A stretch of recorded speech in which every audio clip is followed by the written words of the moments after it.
C'est sous le son des cuivres et des tambours de la Gendarmerie royale du Canada que des centaines de Canadiens ont assisté aux cérémonies du Jour du souvenir à Ottawa. Ces célébrations rassemblent depuis 1939 les citoyens, les militaires et les diplomates au monument du soldat inconnu dans le centre-ville de la capitale fédérale.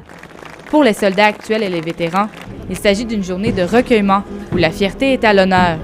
Steve Clark est soldat dans la Marine royale canadienne et son père a servi pendant la Deuxième Guerre mondiale. You must be proud, right? Je suis très fier. Mon père est venu d'Halifax pour être ici aujourd'hui. Il a servi 33 ans dans la marine et moi j'en suis à ma 22e année à servir le Canada. Okay, so very proud. J'aimerais encore être en fonction.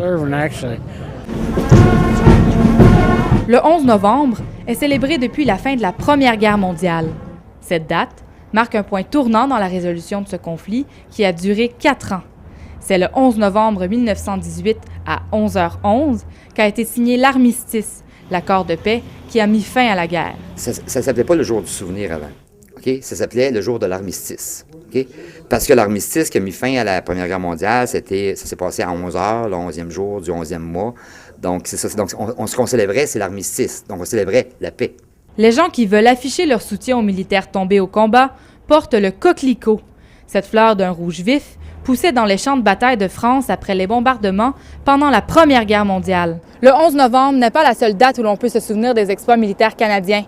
Ici, à Ottawa, plusieurs monuments commémoratifs sont érigés dans la ville pour que la population puisse se souvenir à l'année longue des efforts de guerre.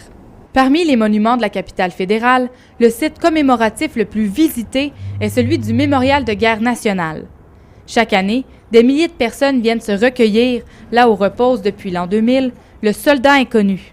Chaque pays, l'Angleterre, le Canada, la France, tous les pays qui ont participé ont choisi, comment je dirais ça, un cadavre de soldats qu'on ne pouvait pas identifier. Et ce corps-là a été enterré à un endroit précis. Comme les coquelicots sur les champs de bataille, l'espoir de voir un monde sans guerre continue de fleurir dans l'esprit des Canadiens. Camille Prévost, La Cité collégiale, Ottawa.